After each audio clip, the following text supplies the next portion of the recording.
Nathan Caldwell sat in the dim light of a roadside diner, his heart hammering against his ribs as he watched the woman across from him transform. A moment ago, she was smiling, but the second he admitted he had forgotten his wallet, her expression turned to stone.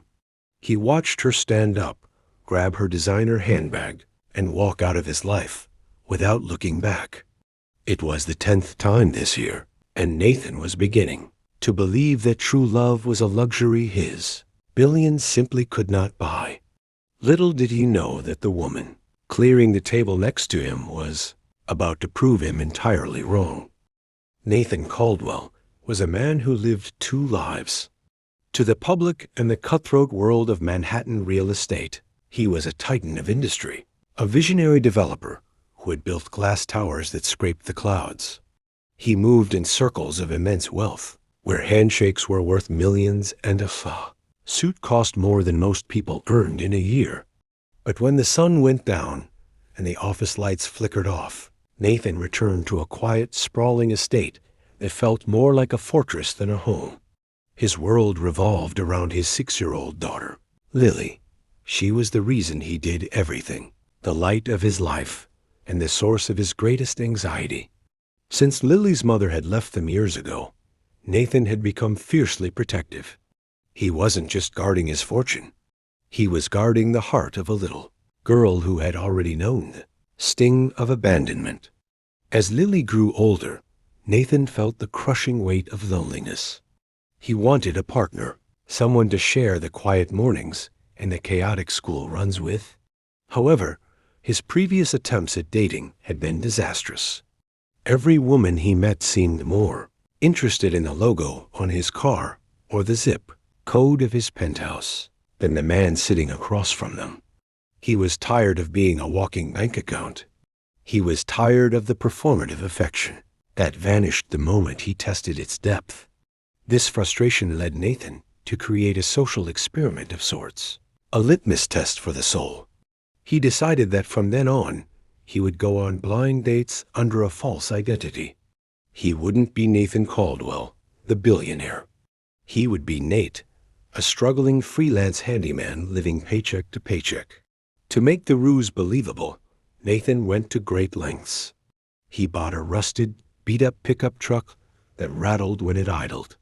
He traded his bespoke Italian wool suits for stained denim jeans and flannel shirts from a local thrift store. He even wore a cheap, scuffed watch instead of his Patek Philippe. The transformation was startling. When he looked in the mirror, he didn't see a mogul. He saw a man who worked with his hands, a man who knew the value of a hard-earned dollar. He felt a strange sense of liberation in this disguise. It was a shield against the superficiality that had plagued his romantic life for years. The rules of his broke Nate persona were simple but brutal. He would take his date to a modest, slightly run-down diner or a cheap coffee shop. He would talk about his struggles with finding steady work and the rising cost of rent. Then, halfway through the meal, he would perform the ultimate test. He would reach for his pocket, look surprised, and claim he had forgotten his wallet. It was a social trap designed to catch the gold diggers and the status seekers. Nathan wanted to see if anyone would see the man behind the empty pockets. He wanted to see if anyone would offer to cover the bill without judgment, or if they would simply walk away. So far, the results had been depressing. He had seen women scoff, roll their eyes, and even insult him before storming out. Some made excuses about needing to make a phone call and never returned. Each failure reinforced Nathan's cynical belief that modern romance was nothing more than a financial transaction. He was losing hope, feeling as though he was destined to be alone in his ivory tower. But he decided to try one last time. A friend of a friend had set him up with a woman named Sarah, and they agreed to meet at a small, unassuming diner on the outskirts of the city. Nathan pulled up in his rattling truck, adjusted his flannel shirt, and walked inside, prepared for another disappointment. He didn't know that tonight the test wouldn't just be for his date. but for his entire outlook on humanity. The diner was filled with the scent of burnt coffee and fried onions. Nathan took a seat in a corner booth, the vinyl sticking to his jeans. Sarah arrived a few minutes later, looking vastly overdressed for the setting. She spent the first 20 minutes complaining about this parking and the lack of a valet. Nathan played his part perfectly, nodding sympathetically while describing his unreliable truck. He watched her eyes dart around the room, her nose crinkled in distaste. When the food arrived, Nathan took a deep breath. It was time for the wallet trick. He patted his pockets, his face falling into a mask of feigned embarrassment. He told her he must have left his wallet on his workbench. The reaction was instantaneous. Sarah didn't offer a kind word or a reassuring smile. Instead, she asked him how he expected to take a woman out if he couldn't even manage his basic belongings. She didn't wait for an answer. She stood up, threw a $10 bill on the table for her own drink, and walked out.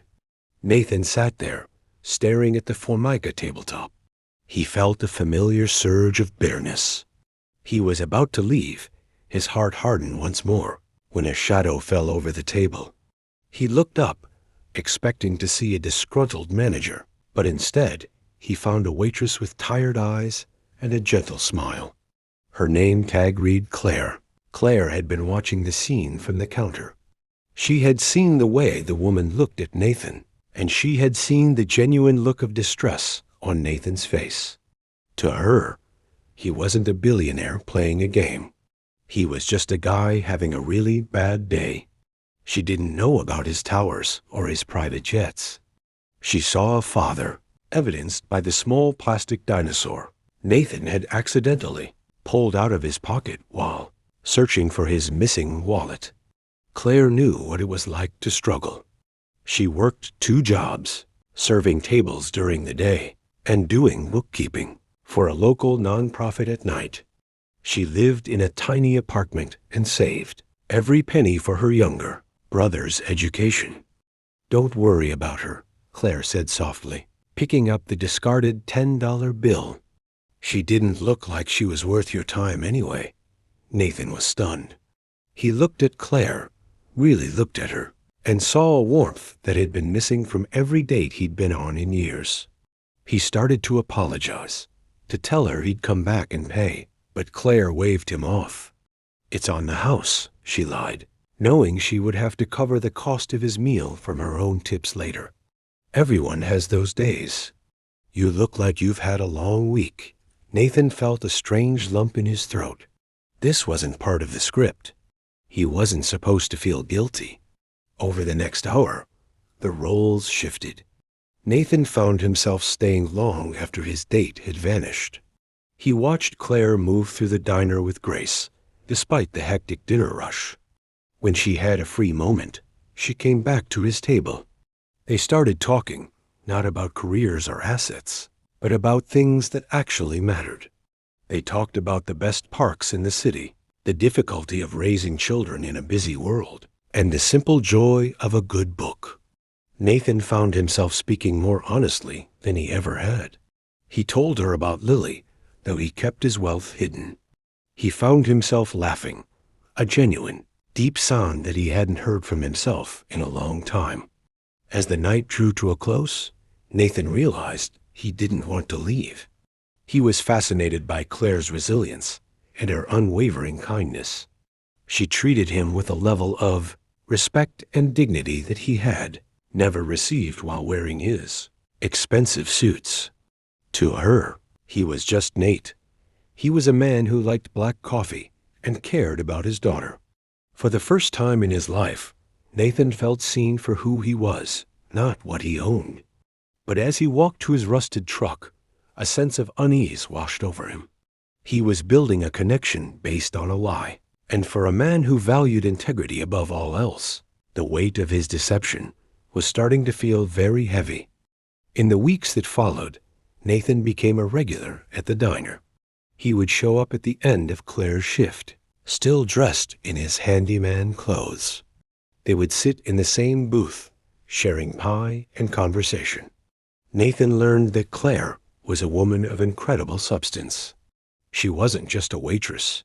She was a brilliant bookkeeper who stayed up late, into the night helping local businesses stay afloat. She was selfless, compassionate, and fiercely independent.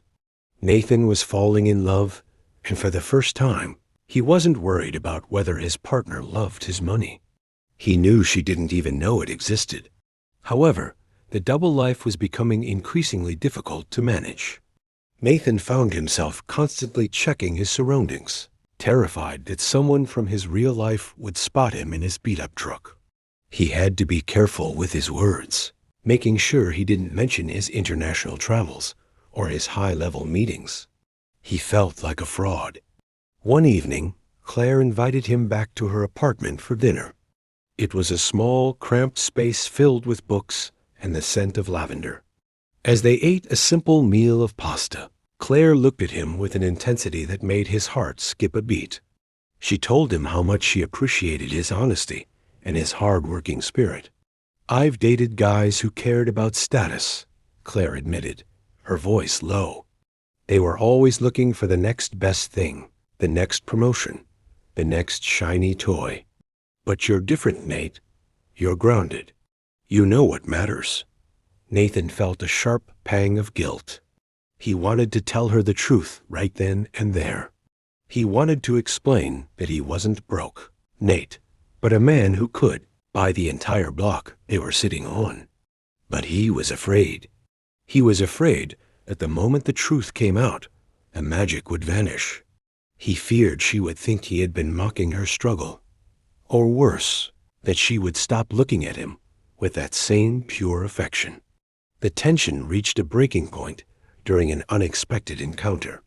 Nathan was at a high-end charity gala, dressed in his finest tuxedo, representing Caldwell Industries. He was surrounded by cameras and socialites, playing the role of the billionaire mogul perfectly. Suddenly, he saw a familiar face across the room. It was one of the accountants from the nonprofit Clare worked for.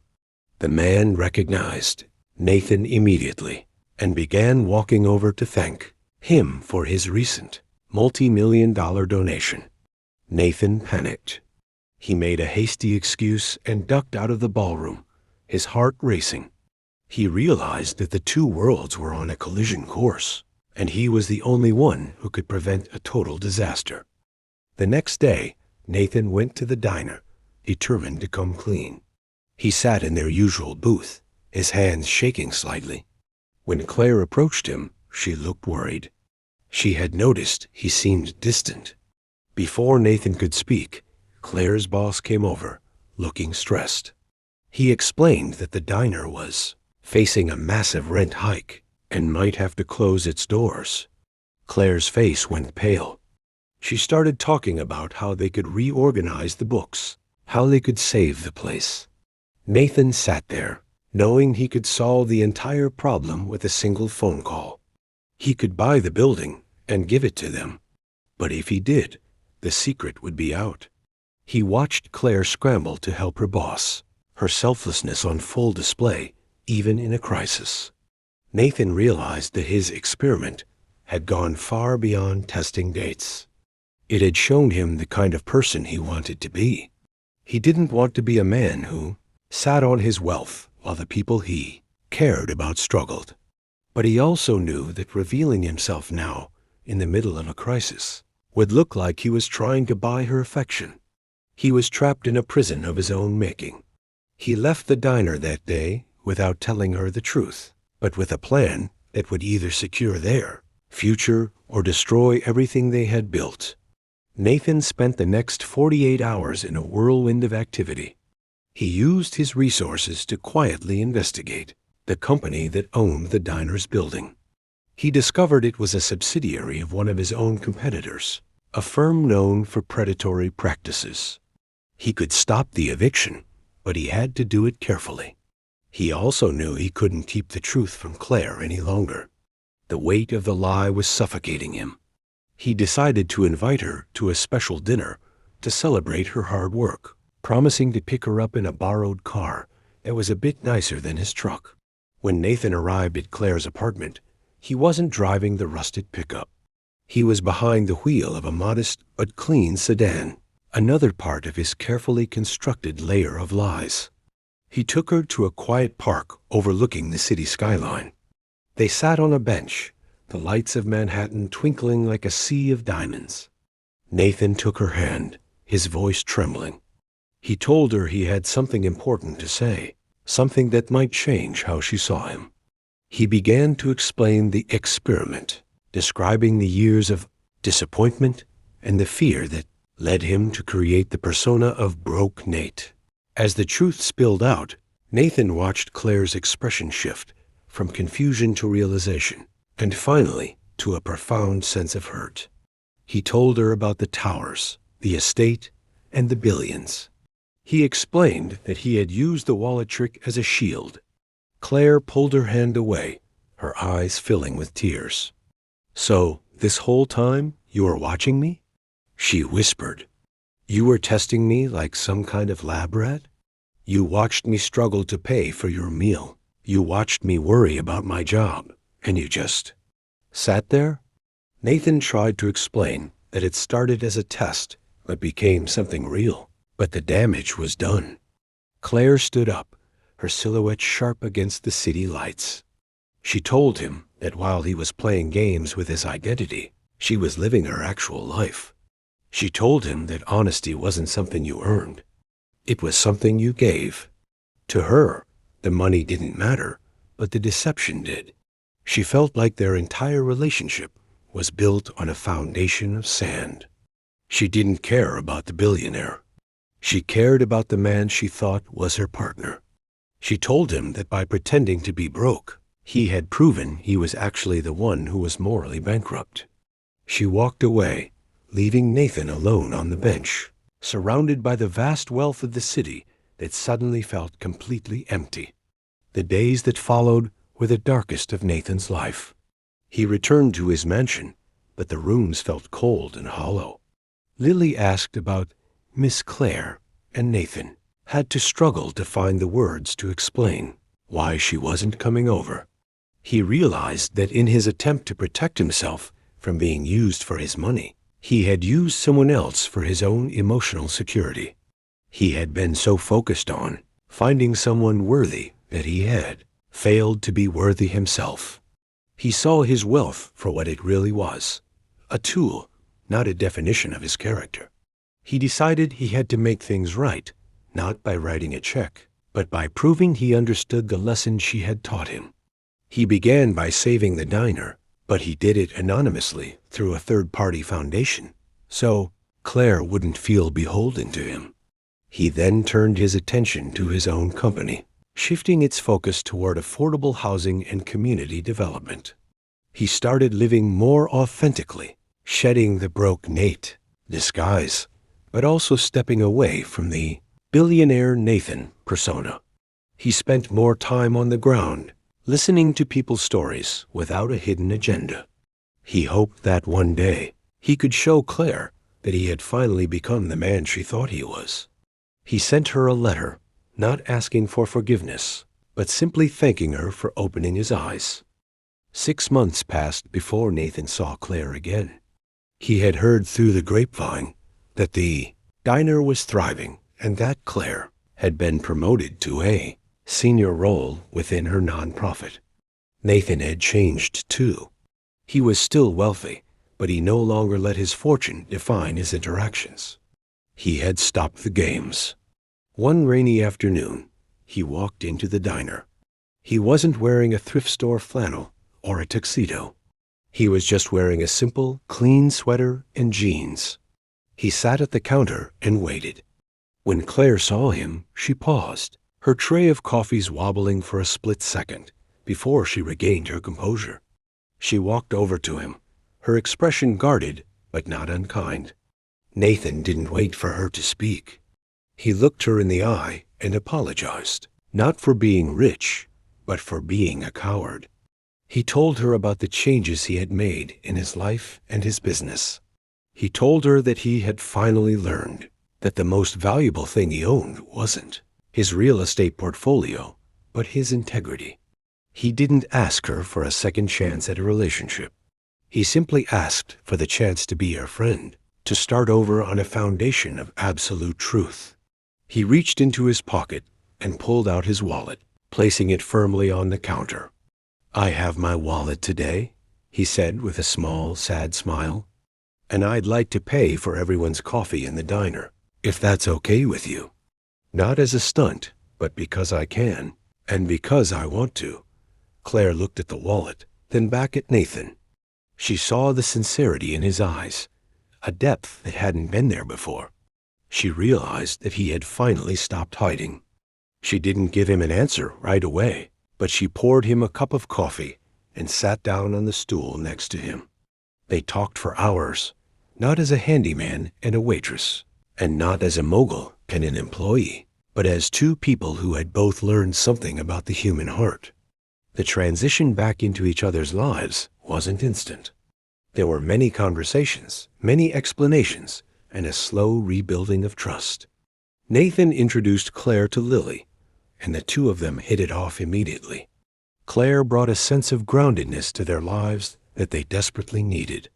Nathan learned to use his wealth for good, not as a shield or a weapon, but as a way to uplift others. He realized that the test he had created was actually a mirror, reflecting his own insecurities. By letting go of the need to control how people saw him, he finally found someone who saw him for exactly who he was. Years later, Nathan and Claire stood together on the balcony of their home. It wasn't a fortress anymore. It was a place of laughter and honesty. Nathan looked at his wife, the woman who had paid for his meal when she thought he had nothing, and realized he was the richest man in the world. He hadn't found love by pretending to be poor. He had found it by learning to be real. The truck was long gone, and the Italian suits were back in the closet, but the man wearing them was different. He was a father, a husband, and a man who knew that the only currency that truly mattered was kindness. The lesson Nathan learned is one that resonates for all of us. We often spend our lives building walls and creating masks to protect ourselves from being hurt or used. We think that by hiding our true selves, we are staying safe. But the truth is, love cannot grow in the shadows of a lie.